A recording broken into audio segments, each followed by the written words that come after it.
Part 1 of Lord Tedric. Recording by Phil Chenevert. Lord Tedric by E. Smith. Part 1. Skandos One, the Skandos of Time Track number 1, numbered for reasons which will become clear, showed by means of the chronoviograph that civilization would destroy itself in 187 years.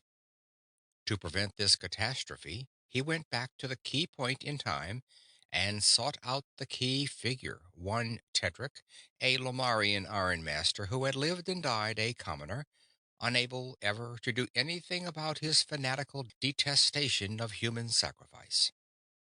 Skandos One taught Tedric how to make one batch of super steel, watched him forge armor and arms from that highly anachronistic alloy. He watched him do things that Tedric of Time Track 1 had never done. Time, then, did fork. Time Track 1 was probably no longer in existence. He must have been saved by his traction on the reality of Time Track 2. He'd snap back up to his own time and see what the situation was. If he found his assistant Furman alone in the laboratory, the extremists would have been proved wrong. If not, Furman was not alone. Instead, Skandos II and Furman II were at work on a tri-D of Tedric's life, so like and yet so wildly unlike the one upon which Skandos I and Furman I had labored so long. Shaken and undecided, Skandos I held his machine at the very verge of invisibility and watched and listened. But it's so maddeningly incomplete, Skandos II snorted. When it goes into such fine detail on almost everything else, why can't we get how he stumbled onto one lot and never any other of high alloy steel? Chrome, nickel, vanadium, molybdenum, tungsten steel, Mortison's super steel to be specific, which wasn't rediscovered for thousands of years. Why, it was revealed to him by his personal god Losir, don't you remember? Furmin snickered. Poppycock. To us, yes, but not to them. Hence, no detail. And you know why we can't go back and check. Of course, we simply don't know enough about time. But I would so like to study this Lord of the Marches at first hand. Nowhere else in all reachable time does any other one entity occupy such a uniquely key position. So would I, Chief. If we knew just a little more, I'd say go. In the meantime, let's run that tri-D again to see if we've overlooked any little thing. In the three-dimensional full-color projection, Arms Master Lord Tedric destroyed the principal images of the monstrous god Sarpedion and killed Sarpedion's priests. He rescued Lady Rhoann, King Fagon's eldest daughter, from the sacrificial altar. The king made him Lord of the Marches, the highest of the high. This part I like. Furman pressed a stud. The projector stopped. A blood-smeared, armored giant and a blood-smeared naked woman stood, arms around each other, beside a blood-smeared altar of green stone. Talk about being stacked. If I hadn't checked the data myself, I'd swear you went overboard there, Chief. Exact likenesses, life size, Skandos II grunted. Tedric, 6'4", 230, muscled just like that. Rhoann, 6 feet and half an inch, 190. The only time she ever appeared in the raw in public, I guess, but she didn't turn a hair. What a couple! Furman stared enviously. We don't have people like that anymore. Fortunately, no. He could split a full armored man in two with a sword. She could strangle a tiger barehanded. So what? All the brains of the whole damned tribe boiled down into one wouldn't equip a half-wit. Oh, I wouldn't say that, Furman objected. Fagon was a smooth, shrewd operator. In a way, sometimes. But committing suicide by wearing gold armor instead of high alloy steel doesn't show much brain power. I'm not sure I'll buy that either.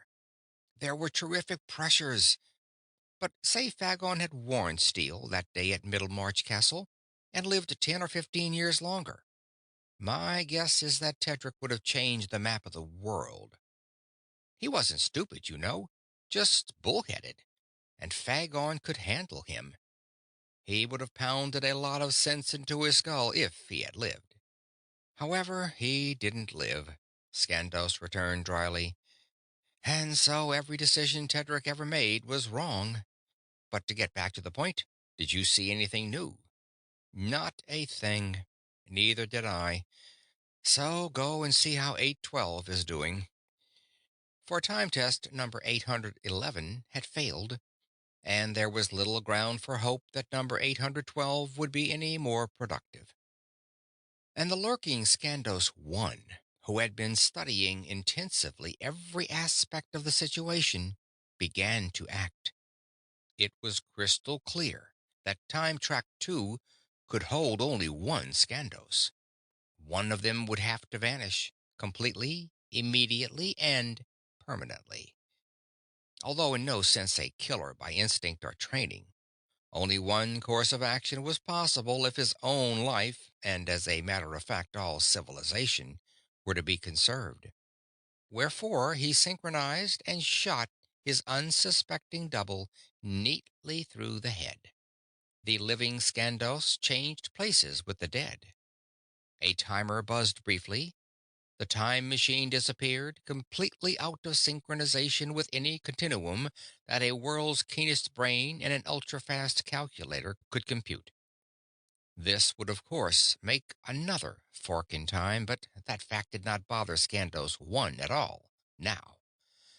As for Tedric, since the big dumb lug couldn't be made to believe that he, Skandos One, was other than a god, he'd be a god in spades. He'd build an image of flesh-like plastic exactly like the copper statue Tedric had made, and go back and announce himself publicly as the god Losir. He'd come back along Time Track 3, of course, and do away with Skandos 3. There might have to be another interference, too, to get Tedric started along the right time track. He could tell better after seeing what Time Track 3 looked like.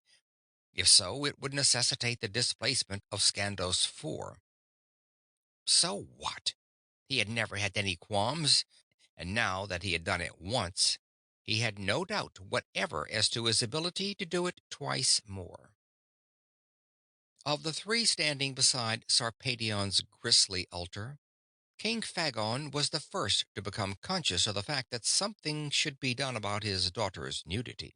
"Flosnir, your cloak," he ordered sharply, and the Lady Rhoann, unclamping her arms from around Tedric's armored neck and disengaging his steel-clad arm from around her waist, covered herself with the proffered garment. Partially covered, that is, for since the cloak had come to only mid-thigh on the courtier, and since she was a good 7 inches taller than he, the coverage might have seemed to a prudish eye something less than adequate. "Chamberlain Shillian, Captain Skyro," the king went on briskly, "haul me this carrion to the river and dump it in. Put men to cleaning this place. 'Tis not seemly so."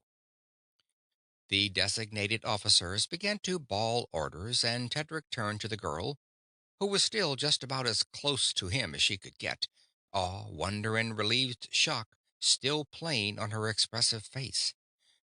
"One thing, Lady Rhoann, I understand not. You seem to know me, act as though I were an old, tried friend. 'Tis vast honor. But how? You, of course, I know, have known and honored since you were a child. But me, a commoner, you know not. Nor if you did, couldst know who it was neath all this iron? Art wrong, Lord Tedric. Nay, not Lord Tedric. Henceforth you and I are Tedric and Rhoann, merely. I have known you long and well, would recognize you anywhere. The few of the old, true blood stand out head and shoulders above the throng, and you stand out, even among them. Who else could it have been? Who else hath the strength of arm and soul, the inner and the outer courage? No coward I, Tedric, nor ever called so, but on that altar my very bones turned jelly. I could not have swung weapon against Sarpedion. I tremble yet at the bare thought of what you did. I know not how you could have done it. You feared the god, Lady Rhoann, as do so many. I hated him. 'Tis not enough of explanation. And Rhoann merely, Tedric, remember? Rhoann, thanks, my lady. 'Tis an honor more real than your father's patent of nobility, but 'tis not fitting. I feel as much a commoner. Commoner? Bah! I ignored that word once, Tedric, but not twice. You are, and deservedly, the highest of the high. My father the king has known for long what you are. He should have ennobled you long since.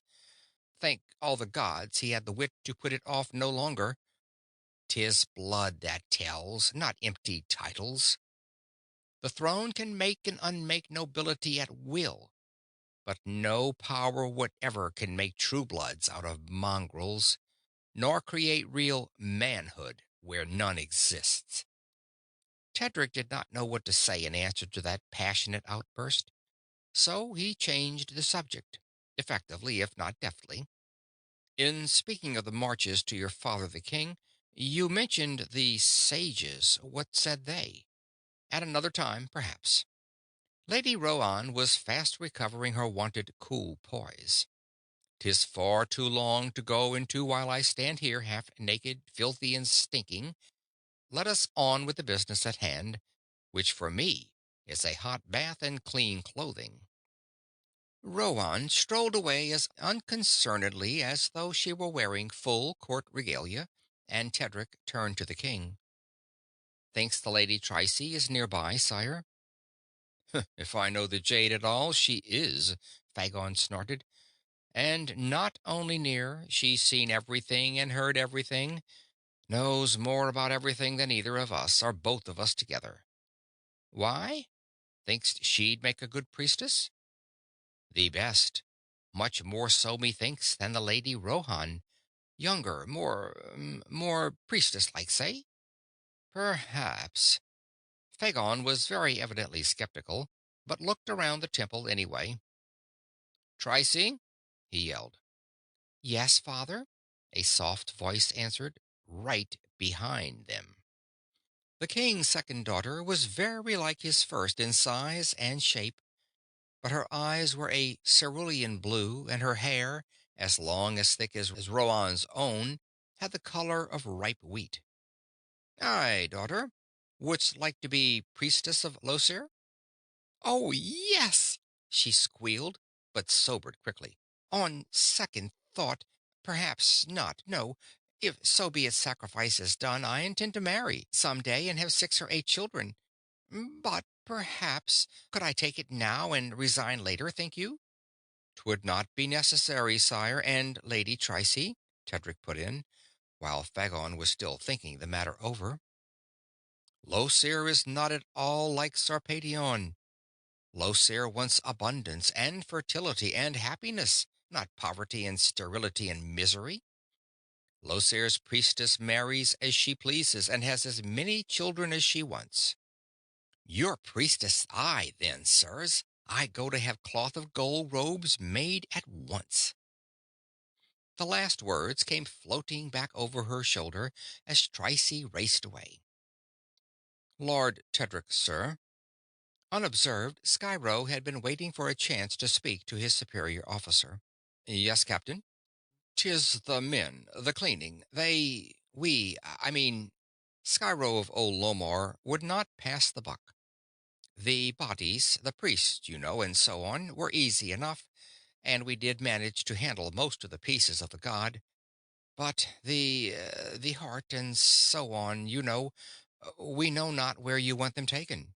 And besides, we fear. Will stand by and ward Lord Tedric while I pick them up. 'Tis my business, Captain Skyro, mine alone. I crave pardon for not attending to it sooner. Hast a bag? Yea.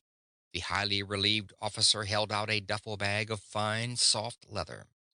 Tedric took it, strode across to the place where Sarpedion's image had stood, and, not without a few qualms of his own, now that the frenzy of battle had evaporated, picked up Sarpedion's heart, liver, and brain, and deposited them, neither too carefully nor too carelessly, in the sack. Then, swinging the burden up over his shoulder, I go to fetch the others, he explained to the king. Then we hold sacrifice to end all human sacrifice. Hold, Tedric, Fagon ordered. One thing, or two or three, methinks. 'Tis not seemly to conduct a thing so, lacking order and organization and plan. Where dost propose to hold such an affair? Not in your ironworks, surely? Certainly not, sire. Tedric halted, almost in mid-stride. He hadn't got around yet to thinking about the operation as a whole, but he began to do so then. And certainly not on this temple or Sarpedion's own. Lord Losir is clean. All our temples are foul, and every stone and timber. He paused.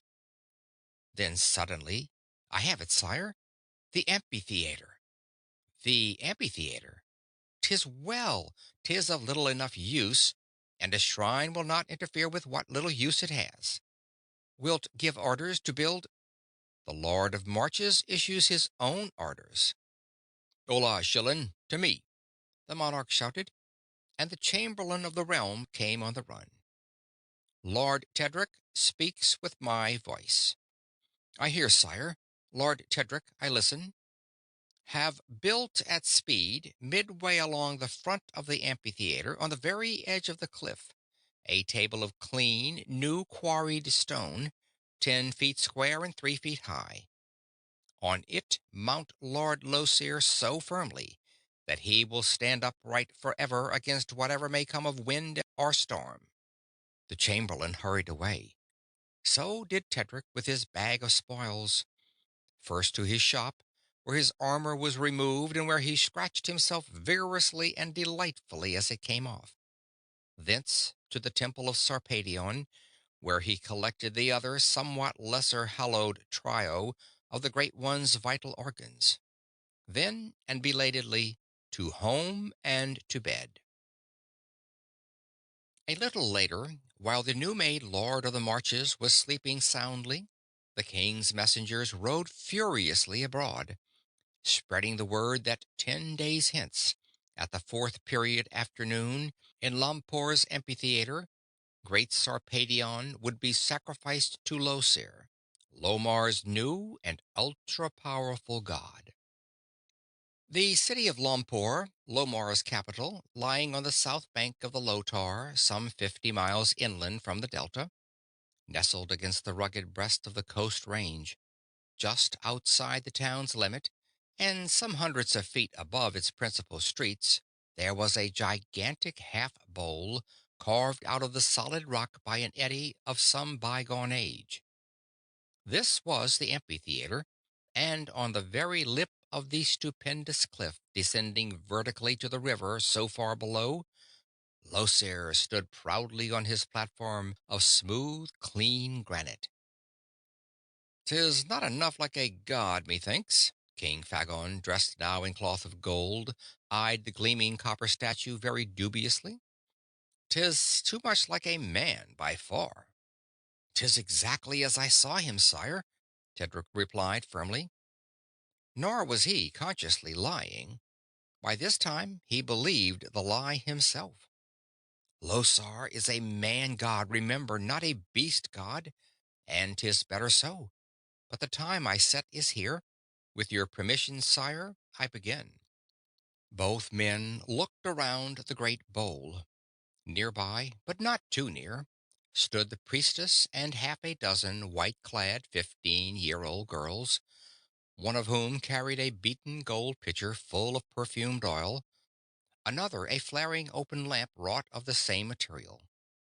Slightly to one side were Rhoann, looking, if the truth must be told, as though she did not particularly enjoy her present position on the sidelines. Her mother, the queen, the rest of the royal family, and ranks of courtiers.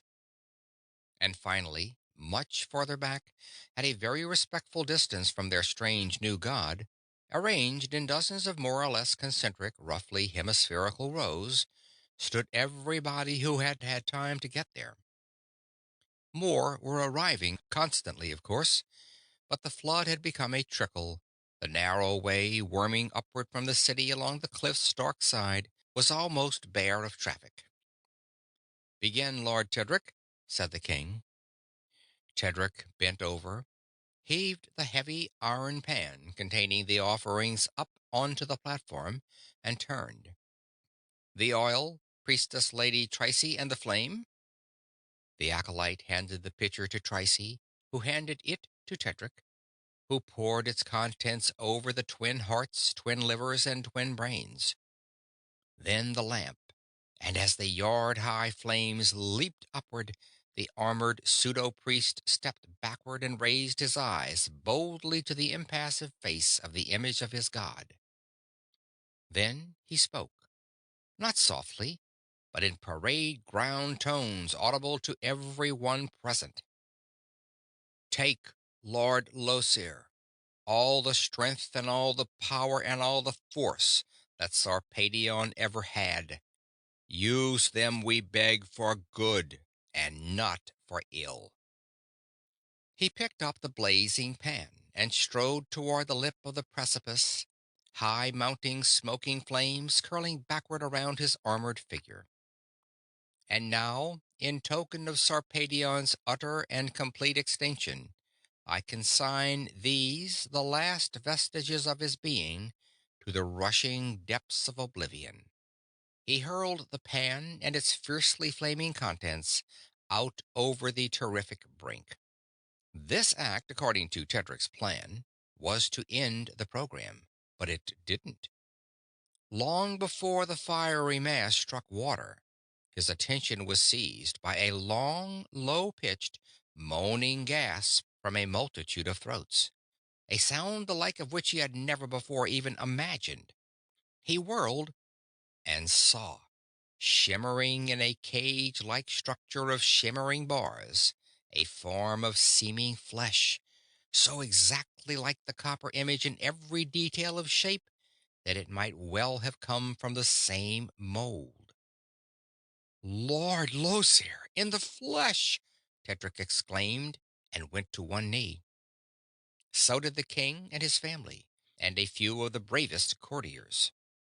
Most of the latter, however, and the girl acolytes, and the thronging thousands of spectators, threw themselves flat on the hard ground. They threw themselves flat, but they did not look away, or close their eyes, or cover their faces with their hands. On the contrary, each one stared with all the power of his optic nerves. The god's mouth opened, his lips moved, and although no one could hear any sound, everyone felt words resounding throughout the deepest recesses of his being. "I have taken all the strength, all the power, all the force, all of everything that made Sarpedion what he was," the god began. In part his pseudo-voice was the resonant clang of a brazen bell, in part the diapason harmonies of an impossibly vast organ. "I will use them for good, not for ill.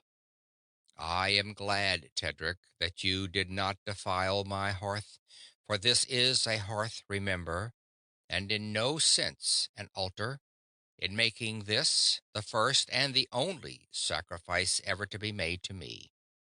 You, Trice, are the first of my priestesses." The girl, shaking visibly, gulped 3 times before she could speak. "Yea, my lord Losir," she managed finally. "That. That is, if I please you, Lord Sir. You please me, Trice of Lomor. Nor will your duties be onerous, being only to see to it that your maidens keep my hearth clean and my statue bright. To you, my Lord Losir, sir, all thanks. Wilt keep. Trice raised her downcast eyes and stopped short in mid-sentence, her mouth dropping ludicrously open, and her eyes becoming two round O's of astonishment. The air above the yawning abyss was as empty as it had ever been. The flesh and blood god had disappeared as instantaneously as he had come. Tedric's heavy voice silenced the murmured wave of excitement sweeping the bowl. "That is all," he bellowed. "I did not expect the Lord Losir to appear in the flesh at this time. I know not when or ever he will deign to appear to us again. But this I know.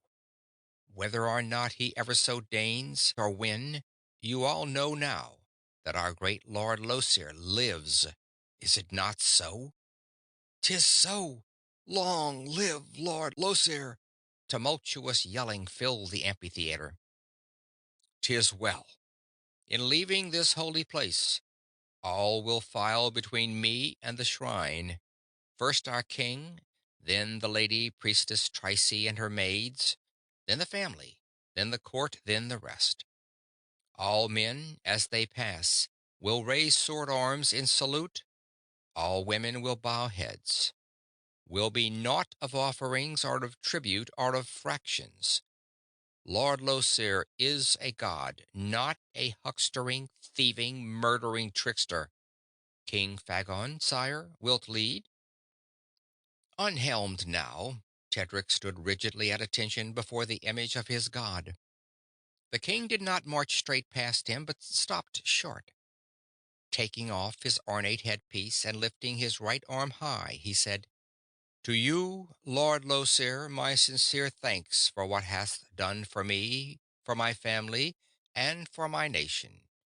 While 'tis not seemly that Lomar's king should beg, I ask that you abandon us not." Then Trice and her girls. "We engage, Lord Sir," the lady priestess said at a whispered word from Tedric, "to keep your hearth scrupulously clean, your statue shining bright."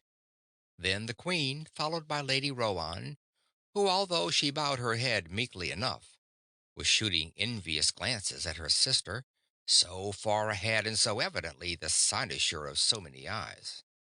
The rest of the family, the court, the thronging spectators, and last of all Tedric himself, helmet tucked under left arm. He raised his brawny right arm high, executed a stiff left face, and marched proudly at the rear of the long procession.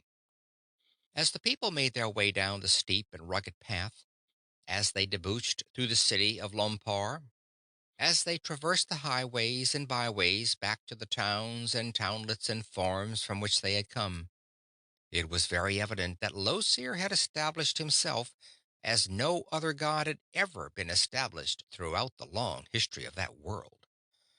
Great Losir had appeared in person. Everyone there had seen him with his own eyes. Everyone there had heard his voice. A voice of a quality impossible for any mortal being, human or otherwise, to produce. A voice heard, not with the ears, which would have been ordinary enough, but by virtue of some hitherto completely unknown and still completely unknowable inner sense or ability evocable only by the god.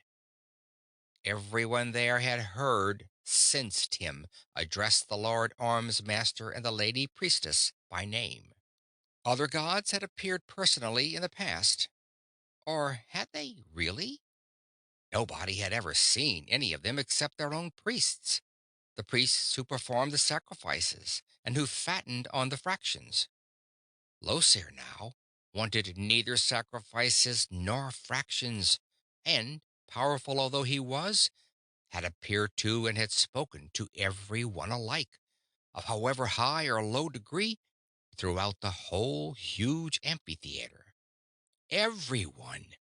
Not to the priestess only, not only to those of the old blood, not only to citizens or natives of Lomar, but to everyone, down to mercenaries, chance visitors, and such. Long live Lord Losair, our new and plenipotent god. End of part one.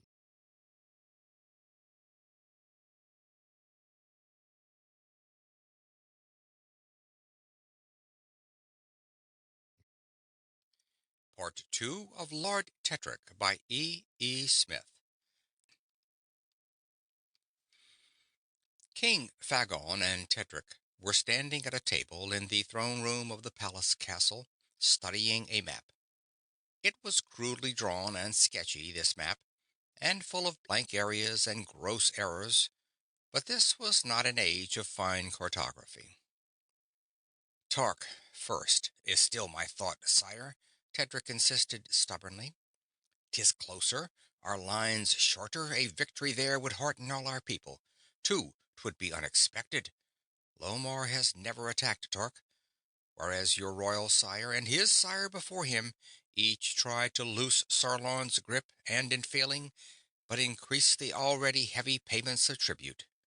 Two, in case of something short of victory, hast only the one pass and the great gorge of the Lothar to hold against reprisal. 'Tis true, of course, would leave the marches unheld, but no more so than they have been for 4 years or more. Nay, think, man, Fagon snorted testily. 'Twould fail. 4 parts of our army are of Tark. Thinkest not their first act would be to turn against us and make common cause with their brethren? Two, we lack strength. They outnumber us 2 to 1. Nay, Sarlon first, then perhaps Tark, but not before then. But Sarlon outnumbers us too, sire, especially if you count those barbarian devils of the Devosian steppes. Since Taggad of Sarlon lets them cross his lands to raid the marshes, for a fraction of the loot, no doubt, 'tis certain they'll help him against us.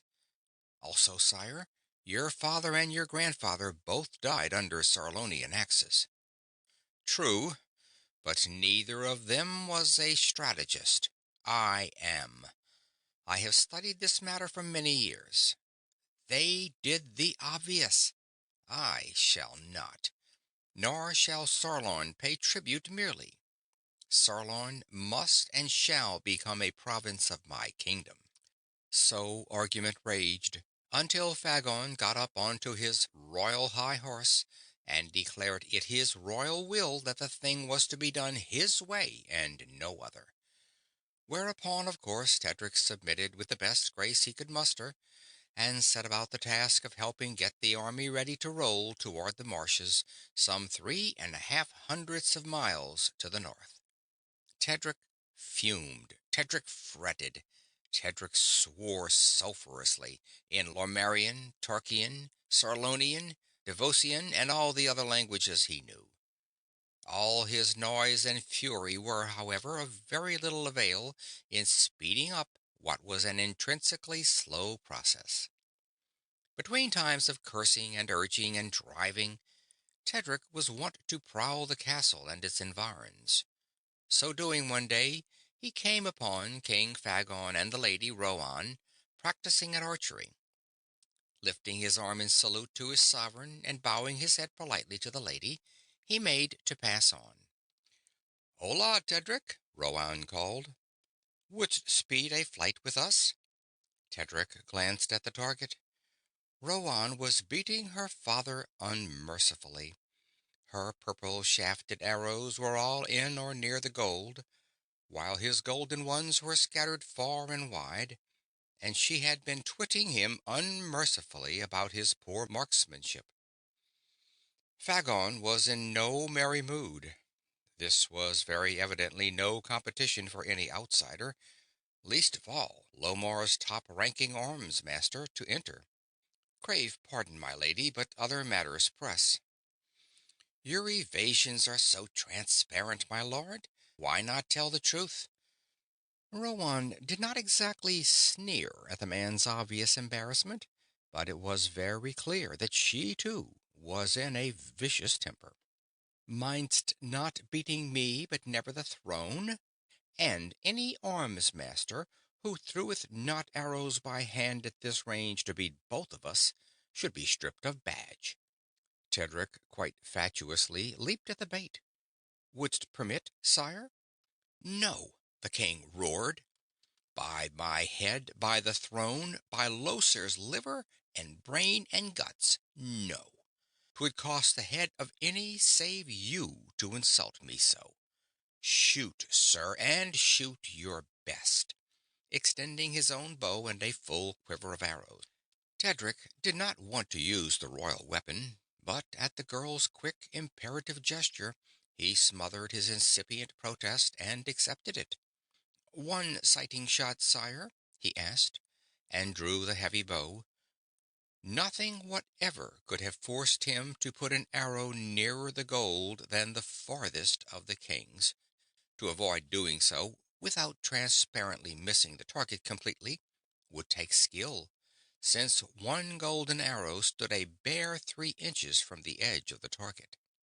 His first arrow grazed the edge of the butt and was an inch low. His second plunged into the padding exactly halfway between the king's wildest arrow and the target's rim. Then, so rapidly that it seemed as though there must be at least 2 arrows in the air at once, arrow crashed on arrow, wood snapping as iron head struck feathered shaft. At end, the rent in the fabric through which all those arrows had torn their way could have been covered by half of one of Rhoann's hands. "I lose, sire," Tedric said stiffly, returning bow and empty quiver.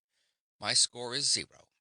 Fagon, knowing himself in the wrong, but unable to bring himself to apologize, did what he considered the next best thing. "I used to shoot like that," he complained. "Knowest how I lost my skill, Tedric? 'Tis not my age, surely?" "'Tis not my place to say, sire." Then, with more loyalty than sense, "And I split to the teeth any who dare so insult the throne." "What?" the monarch roared. "By my—" "Hold, father," Rhoann snapped. "A king you, act it." Hard blue eyes glared steadily into unyielding eyes of green. Neither the thoroughly angry king nor the equally angry princess would give an inch. She broke the short, bitter silence. "Say naught, Tedric. He is much too fain to boil in oil or flay alive any who tell him unpleasantnesses, however true. But me, father, you boil not, nor flay, nor seek to punish otherwise, or I split this kingdom asunder like a melon. 'Tis time, yea, long past time, that someone told you the unadorned truth. Hence, my rascally but well-loved parent, here 'tis. Hast lolled too long on too many too soft cushions, hast emptied too many pots and tankards and flagons, hast betted too many wenches to be of much use in armor or with any style of weapon in the passes of the high Umpasseurs." The flabbergasted and rapidly deflating king tried to think of some answer to this devastating blast, but couldn't. He appealed to Tedric. "Wouldst have said such? Surely not." "Not I, sire," Tedric assured him quite truthfully. "And even if true, 'tis a thing to remedy itself. Before we reach the marches, wilt regain arm and eye." "Perhaps," the girl put in, her tone still distinctly on the acid side, "if he matches you, Tedric, in lolling and whining and wenching, yes. Otherwise, no. How much wine do you drink each day?" "1 cup, usually. Sometimes at supper." "On the march? Think carefully, friend." "Nay, I meant in town. In the field, none, of course." "Seest, father? What thinkst me, vixen, a spineless cuddle pet? From this minute till return here, I match your paragon young blade, loll for loll, cup for cup, Winch for winch. Is that what you've been niggling at me to say? Aye, father and king, exactly. For as you say, you do. She hugged him so fervently as almost to lift him off the ground, kissed him twice, and hurried away. A thing I would like to talk to you about, sire, Tedric said quickly, before the king could bring up any of the matters just past. Armor. There was enough of the god metal to equip 3 men fully, and had necks for their horses. You, sire, and me, and Skyro of your guard. Break precedent, sire, I beg, and wear me this armor of proof instead of the gold, for what we face promises to be worse than anything you or I have yet seen. I fear me 'tis true, but 'tis impossible none the less. Lomar's king wears gold. He fights in gold, at needs he dies in gold. And that was, Tedric knew, very definitely that. It was senseless, it was idiotic, but it was absolutely true. No king of Lomar could possibly break that particular precedent. To appear in that spectacularly conspicuous fashion, one flashing golden figure in a sea of dull iron gray, was part of the king's job. The fact that his father and his grandfather and so on for 6 generations back had died in golden armor could not sway him, any more than it could have swayed Tedric himself in similar case. But there might be a way out. But need it be solid gold, sire? Wouldst not an overlay of gold suffice? Yea, Lord Tedric, and 'twould be a welcome thing indeed. I yearn not, nor did my father nor his father, to pit gold against hard swung axe, e'en less to hide behind 10 ranks of iron while others fight. But simply 'tis not possible. If the gold be thick enough for the rivets to hold, 'tis too heavy to lift. If thin enough to be possible of wearing, the gold flies off in sheets at first blow, and the fraud is revealed. Hast ideas? I listen. I know not, sire. Tedric thought for minutes. I have seen gold hammered into thin sheets, but not thin enough. But it might be possible to hammer it thin enough to be overlaid on the god metal with pitch or gum. Would swear it so, sire? Aye, my Tedric, and gladly. Just so the overlay comes not off by handsbreadths under blow of sword or axe. Handsbreadths? Nay, scratches or mars, of course, easily to be overlaid again ere next day's dawn. But handsbreadths? Nay, sire. In that case, try, and may great Losare guide your hand. Tedric went forthwith to the castle and got a chunk of raw massy gold. He took it to his shop and tried to work it into the thin, smooth film he could visualize so clearly. And tried, and tried, and tried, and failed, and failed, and failed. He was trying and still failing 3 weeks later. Time was running short. The hours that had formerly dragged like days now flew like minutes. His crew had done their futile best to help. Bendon, his foreman, was still standing by. The king was looking on and offering advice. So were Rhoann and Trice, Skyro and Shillian, and other more or less notable persons were also trying to be of use. Tedric, strained and tense, was pounding carefully at a sheet of his latest production. It was a pitiful thing, lumpy in spots, ragged and rough, with holes where hammer had met anvil through its substance. The smith's left hand twitched at precisely the wrong instant, just as the hammer struck. The flimsy sheet fell into 3 ragged pieces. Completely frustrated, Tedric leaped backward, swore fulminantly, and hurled the hammer with all his strength toward the nearest wall. And at that instant there appeared in the now familiar cage-like structure of shimmering interlaced bars the form of flesh that was Losare the god. High in the air, directly over the forge, The apparition hung, motionless and silent, and stared. Everyone except Tedric gave homage to the god, but he merely switched from the viciously corrosive Devosian words he had been using to the more parliamentary Lomarian. Is it possible, Lord Sir, for any human being to do anything with this foul, slimy, salvy, perverse, treacherous, and generally bedamned stuff? It is, definitely. Not only possible, but fairly easy and fairly simple, if the proper tools, apparatus, and techniques are employed. Losir's bell-toned organ pseudo-voice replied. Ordinarily, in your lifetime, you would come to know nothing of gold leaf, although really thin gold leaf is not required here, nor are gold beaters' skins and membranes and how to use them, nor of the adhesives to be employed and the techniques of employing them. The necessary tools and materials are, or can very shortly be made, available to you.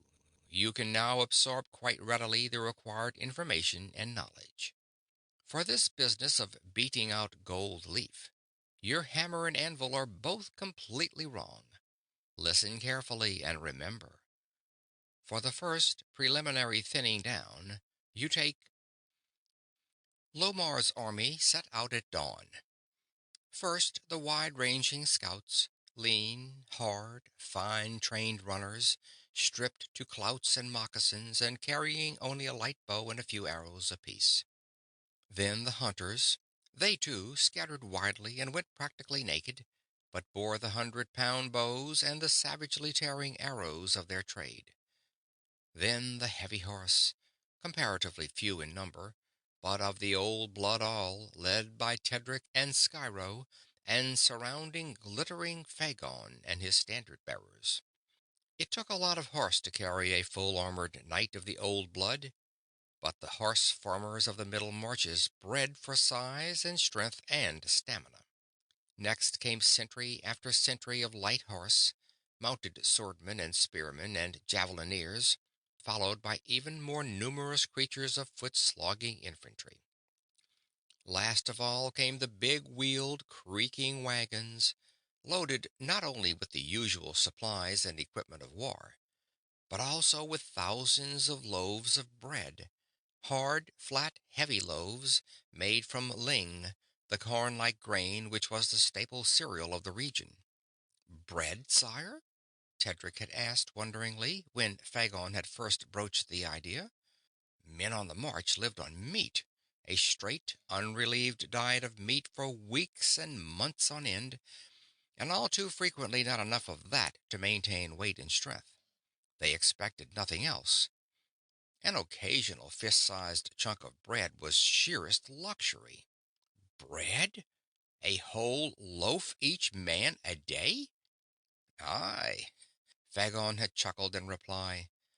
All farmsmen along the way will have ready my fraction of ling, and Shillen will at need buy more. To each man a loaf each day and all the meat he can eat. 'Tis why we go up the Midvale, where farmsmen all breed savage dogs to guard their fields against hordes of game. Such feeding will be nosed abroad. Canst think of a better device to lure Taggart's ill-fed mercenaries to our standards? Tedric couldn't. There is no need to dwell in detail upon the army's long, slow march. Leaving the city of Lompoar, it moved up the Lotar River, through the spectacularly scenic gorge of the Coast Range, and into the Middle Valley, that incredibly lush and fertile region which, lying between the low Umpasseurs on the east and the Coast Range on the west, comprised roughly a third of Lomar's area. Into and through the straggling hamlet of Bonoy, lying at the junction of the Midvale River with the Lotar. Then straight north, through the timberlands and meadows of the Midvale's west bank. Game was, as Fagon had said, incredibly plentiful, outnumbering by literally thousands to one both domestic animals and men. Buffalo like Lepita, moose like Rolatos, pig like Akchides, the largest and among the tastiest of Lomar's game animals, were so abundant that one good hunter could kill in half an hour enough to feed a century for a day. Hence, most of the hunters' time was spent in their traveling dryers, preserving meat against a coming day of need. On, up the bluely placid Lake Midvale, a full day's march long, and half that in width. Past the chain lakes, strung on the rivers like beads on a string. Past Lake Ardo, and on toward Lake Middlemarch, and the Middlemarch Castle, which was to be Tedric's official residence henceforth. As the main body passed the head of the lake, a couple of scouts brought in a runner bursting with news. "Ah, thanks, Sarpedion, sire. I had not to run to Lumpar to reach you," he cried, dropping to his knees. "Middlemarch Castle is besieged. Hurlo of the Marches is slain," and he went on to tell a story of onslaught and slaughter. "And the raiders wore iron," Fagon remarked when the tale was done. "Sarlonian iron, no doubt." "Aye, sire. But how couldst—" "No matter. Take him to the rear. Feed him." "You expected this raid, sire?" Tedric said, rather than asked, after scouts and runner had disappeared. "Aye. 'Twas no raid, but the first skirmish of a war. No fool, Taggart of Sarlon, nor Isian of Devos, barbarian though he is. They knew what loomed, and struck first. The only surprise was Hurlo's death. He had my direct orders not to do battle against any force, however slight seeming, but to withdraw forthwith into the castle, which was to be kept stocked to withstand a siege of months. This keeps me from boiling him in oil for stupidity, incompetence, and disloyalty." Fagon frowned in thought, then went on. "Were there forces that appeared not? Surely not. Taggart would not split his forces at all seriously. 'Tis but to annoy me. Or perhaps they are mostly barbarians, despite the Sarlonian iron. To harry and flee is no doubt their aim, but for Lomar's good not one of them should escape. Knowest the upper Midvale, Tedric, above the lake?" "But little, sire. A few miles only. I was there but once." "'Tis enough. Take half the Royal Guard and a sentry of bowmen. Cross the Midvale at the ford 3 miles above us here. Go up and around the lake. The upper Midvale is fordable almost anywhere in this season, so stay far enough away from the lake that none see you. Cross it, swing in a wide circle toward the peninsula on which sits Middlemarch Castle, and in 3 days— 3 days will be ample, sire. 3 days from tomorrow's dawn, exactly as the top rim of the sun clears the meadow, make your charge out of the covering forest, with your archers spread to pick off all who seek to flee. I will be on this side of the peninsula. Between us there'll be ground like ling. None shall get away." Fagon's assumptions, however, were slightly in error. When Tedric's riders charged at the crack of the indicated dawn, they did not tear through a motley horde of half-armored, half-trained barbarians. Instead, they struck 2 full centuries of Sarlon's heaviest armor, and Fagon the King fared worse. At the first sight of that brilliant golden armor, a solid column of armored knights formed as though by magic and charged it at full gallop. Fagon fought, of course, fought as his breed had always fought. At first on horse with his terrible sword, under the trenchant edge of which knight after knight died. His horse dropped slaughtered. His sword was knocked away, but afoot, the war axe chained to his steel belt by links of super steel was still his. He swung and swung and swung again, again and again, and with each swing an enemy ceased to live. But sheer weight of metal was too much. Finally, still swinging his murderous weapon, Fagon of Lomar went flat on the ground. End of Part 2.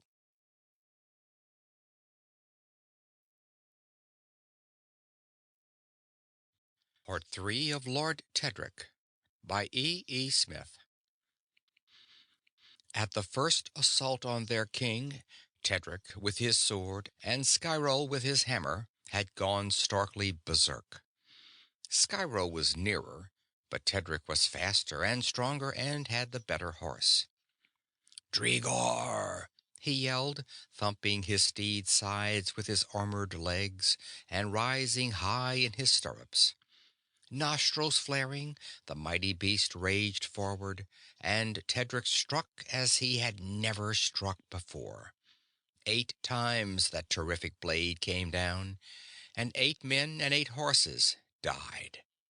Then, suddenly, Tedric never knew how it happened, since Drigor was later found uninjured, he found himself afoot. No place for sword this, but made to order for axe. Hence, driving forward as resistlessly as though a phalanx of iron were behind him, he hewed his way toward his sovereign. Thus he was near at hand when Fagon went down. So was doughty Skyro, and by the time the Sarlonians had learned that sword, nor axe, nor hammer could cut or smash that gold-seeming armor, fury personified was upon them. Tedric straddled his king's head, Skyro his feet, and back to back, 2 of Lomar's mightiest arms masters wove circular webs of flying steel through which it was sheerest suicide to attempt to pass. Thus battle raged until the last armored foeman was down.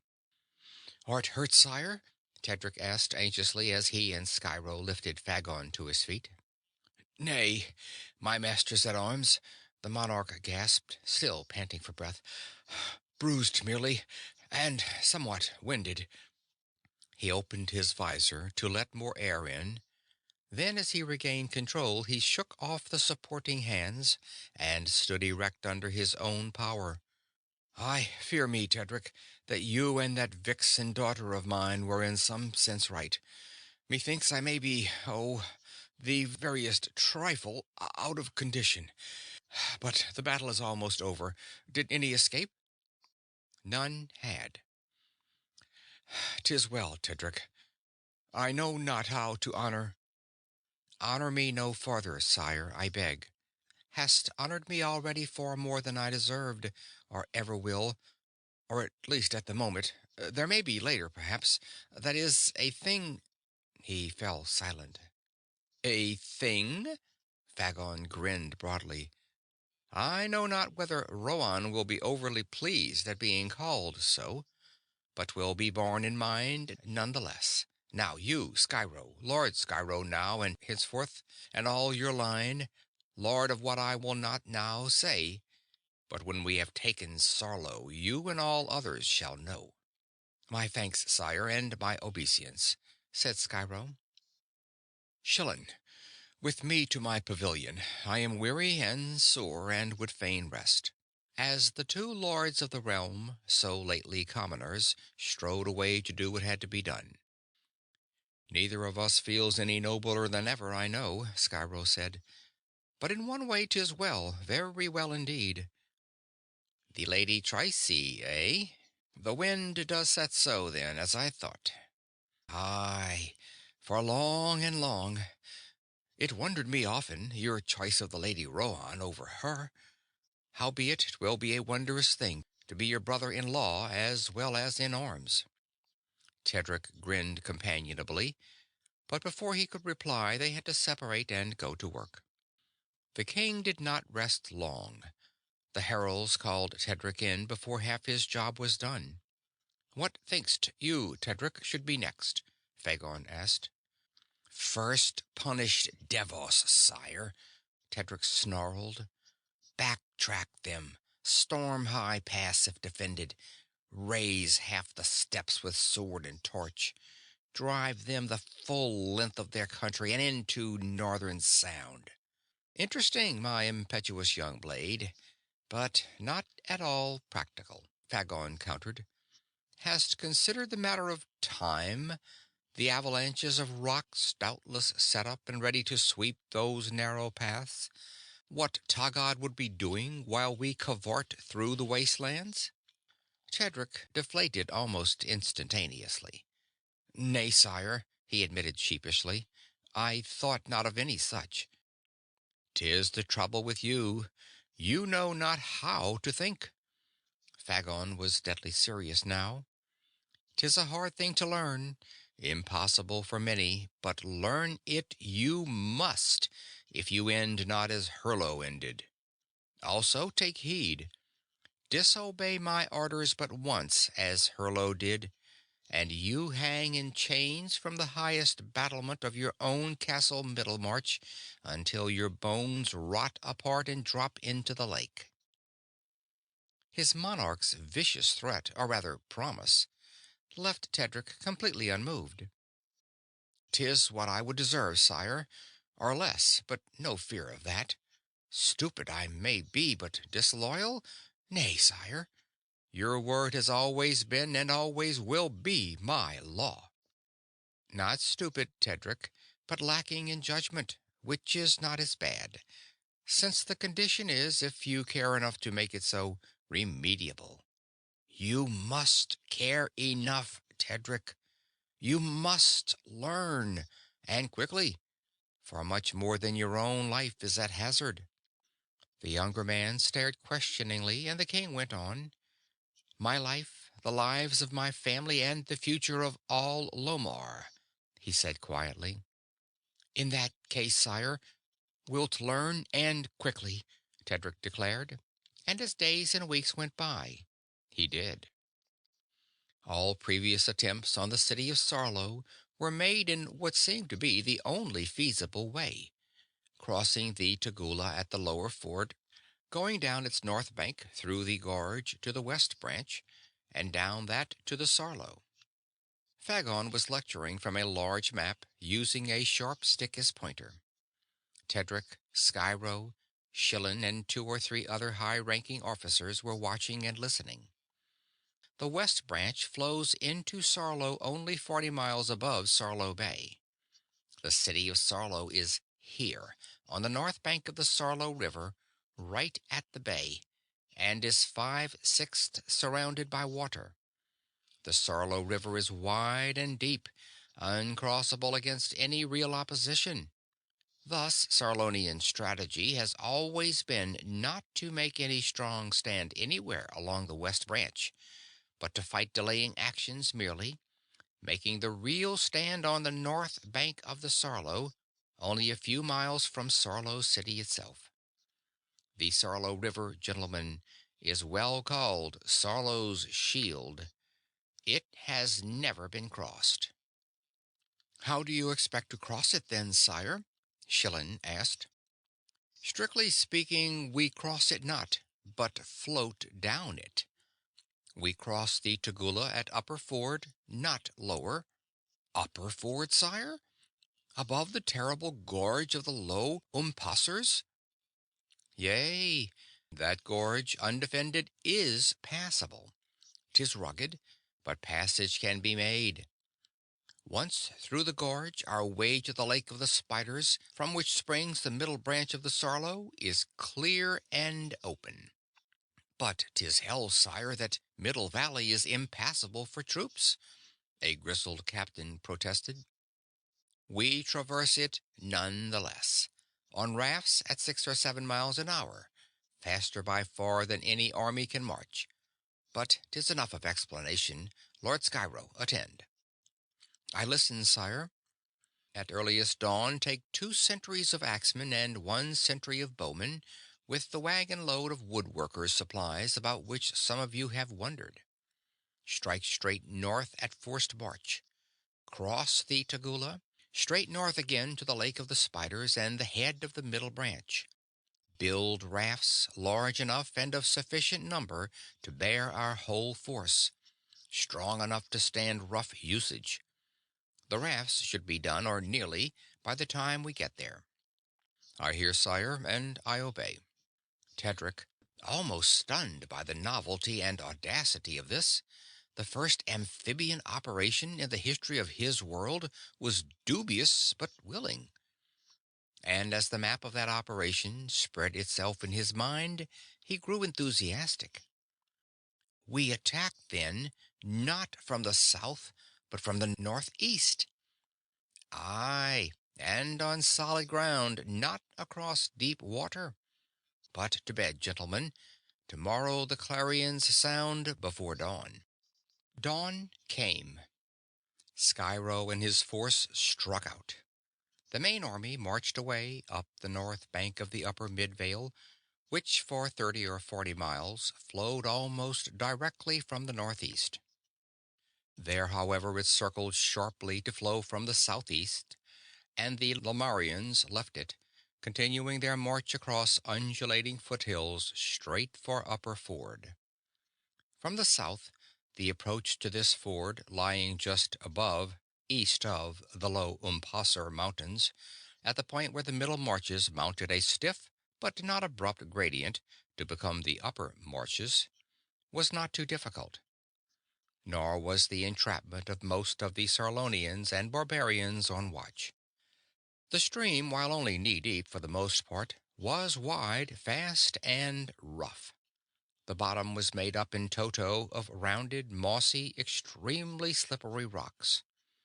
There were enough men and horses in lines, however, so that the crossing was made without loss. Then, turning 3/4 of a circle, the cavalcade made slow way back down the river, along its north bank, toward the forbidding gorge of the low Umpassers. The north bank was different, vastly different from the south one. Mountains of bare rock, incredible thousands of feet higher than the plateau forming the south bank, towered at the rushing torrent's very edge. What passed for a road was narrow, steep, full of hairpin turns, and fearfully rugged. But this, too, was passed, by dint of what labor and stress it is not necessary to dwell upon, and as the army debouched out into the sparsely wooded, gullied, and eroded terrain of the high barren valley and began to make camp for the night, Tedric became deeply concerned. Skyro's small force would have left no obvious or lasting traces of its passing, but such blatant disfigurements as these! He glanced at the king, then stared back at the broad, trampled, deep-rutted way the army had come. "South of the river our tracks do not matter," he said flatly. "In the gorge they exist not. But those traces, sire, matter greatly, and are not to be covered or concealed. Tedric, I approve of you. You begin to think." Much to the younger man's surprise, Fagon smiled broadly. "How wouldst handle the thing, if decision yours?"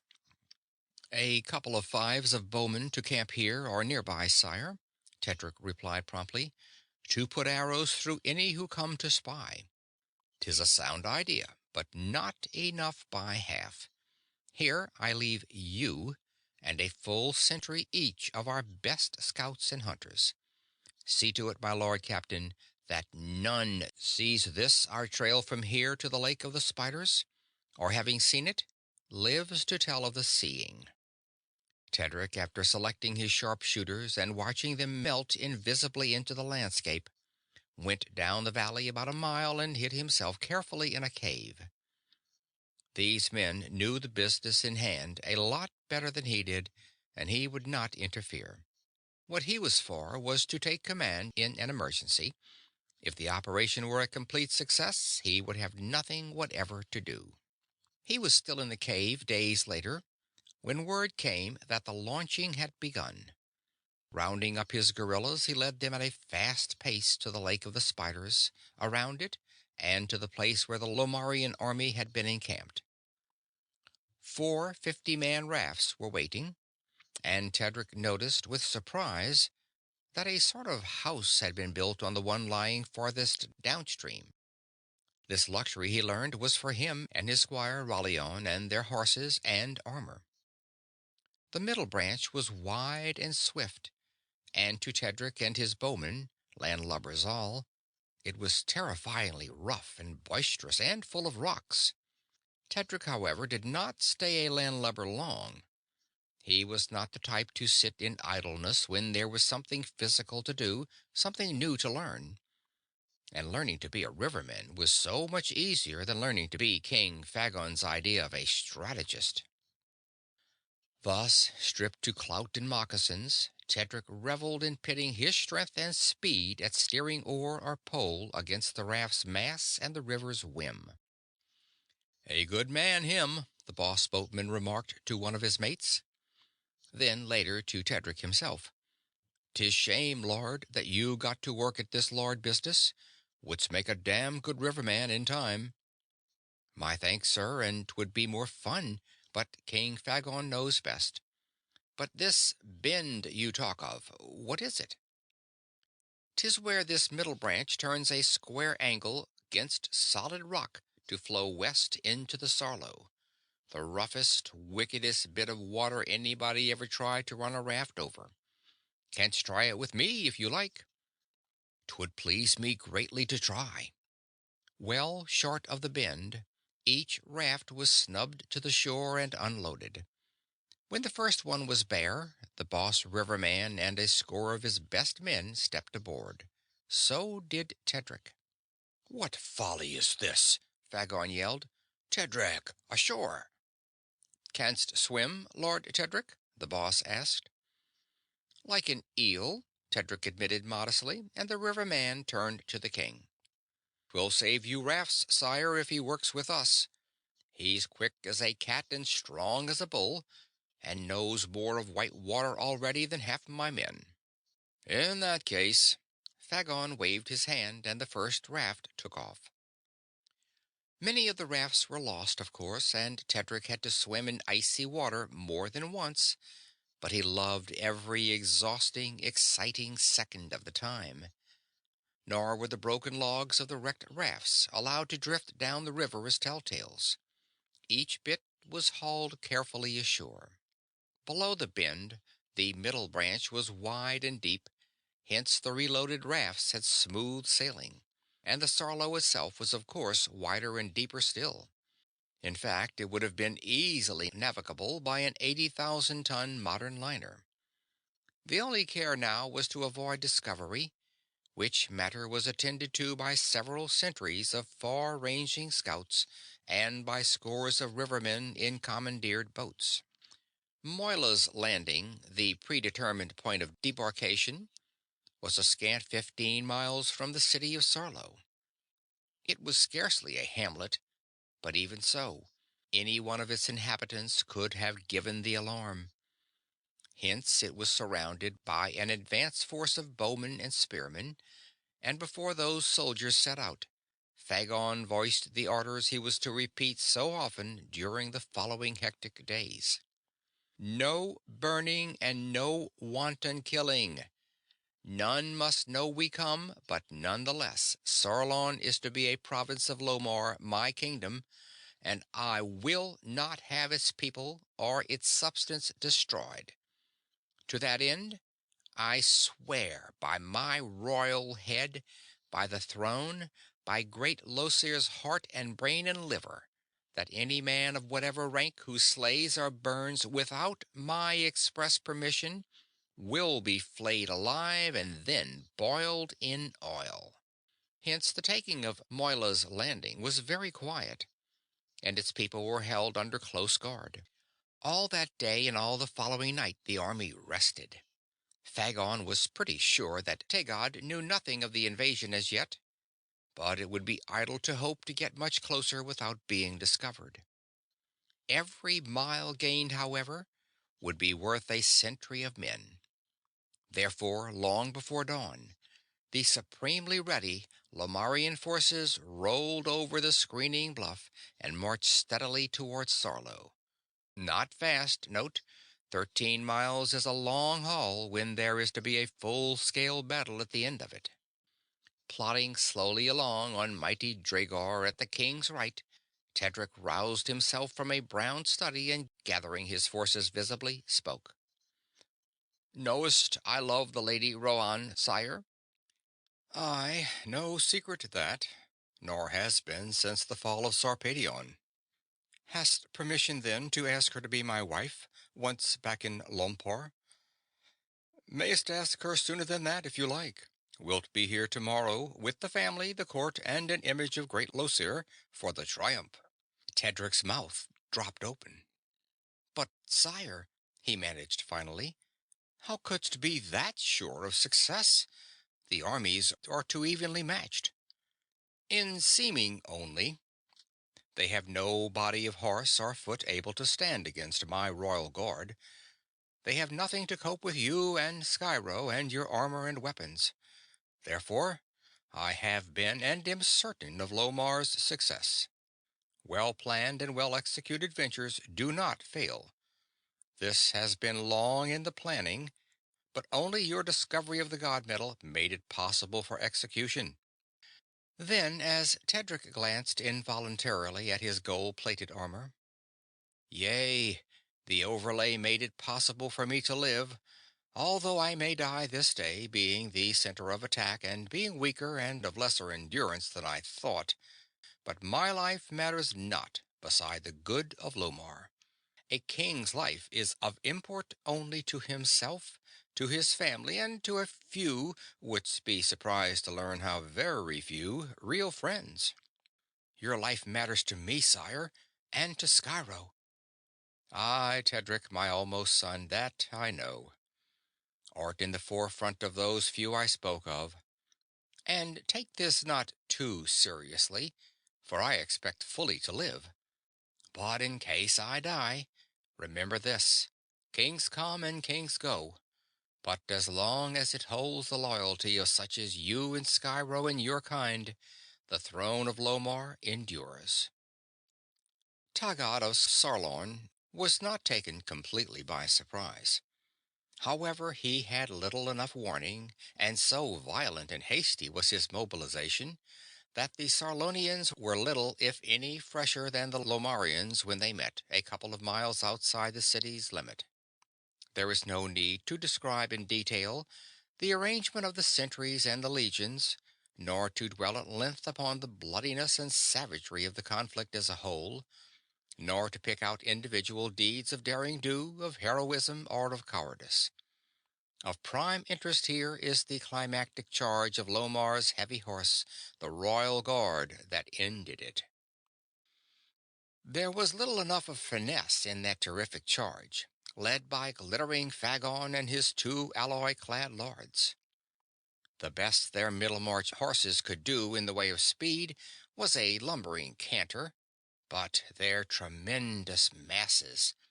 A Middlemarch warhorse was not considered worth saving unless he weighed at least 1 long ton, added to the weight of man and armor each bore, gave them momentum starkly irresistible.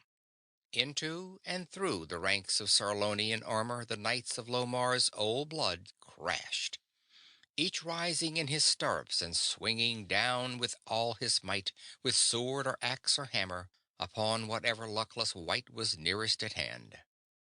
Then reforming, a backward smash, then another drive forward. But men were being unhorsed, horses were being hamstrung or killed. Of a sudden, King Fagon himself went down, unhorsed but not out. His god metal axe, scarcely stoppable by iron, was taking heavy toll. As at signal, every mounted guardsman left his saddle as one, and every guardsman who could move drove toward the flashing golden figure of his king. "Where now, sire?" Tedric yelled above the clang of iron. "Taggad's pavilion, of course. Where else?" Fagon yelled back. "Guardsmen, to me!" Tedric roared. "Make wedge, as you did at Sarpedion's temple." And the knights who could not hear him were made by signs to understand what was required. "To that purple tent we ram Fagon our king. Elbows in, sire. Short thrusts only, and never mind your legs. Now, men, drive!" With three giants in impregnable armor at point, Tedric and Skyro were so close beside and behind the king as almost to be one with him. That flying wedge simply could not be stopped. In little over a minute, it reached the pavilion and its terribly surprised owner. Golden tigers seemed to leap and creep as the lustrous silk of the tent rippled in the breeze. Magnificent golden tigers adorned the Sarlonian's purple enameled armor. Yield, Taggart of Sarlon, or die! Fagon shouted. If I yield, O Fagon of Lomar, what? Taggart began a conciliatory speech, but even while speaking, he whirled a long and heavy sword out from behind him, leaped, and struck, so fast that neither Fagon nor either of his lords had time to move, so viciously hard that had Lomar's monarch been wearing anything but super steel, he would have joined his fathers then and there. As it was, however, the fierce driven heavy blade twisted, bent double, and broke. Fagon's counterstroke was automatic. His axe, swung with all his strength and speed, crashed to the helve through iron and bone and brain. And as soon as the heralds with their clarions could spread the news that Fagon had killed Taggart in hand-to-hand combat, all fighting ceased. Captain Skyro, kneel. With the flat of his sword, Fagon struck the steel-clad back a ringing blow. Rise, Lord Skyro of Sarlon. So be it, Skandos One murmured gently, and took up the life and the work of Skandos Four. Ultimate catastrophe was 529 years away. End of Lord Tedric by E. E. Smith. This recording by Phil Chenevert. Thank you for listening.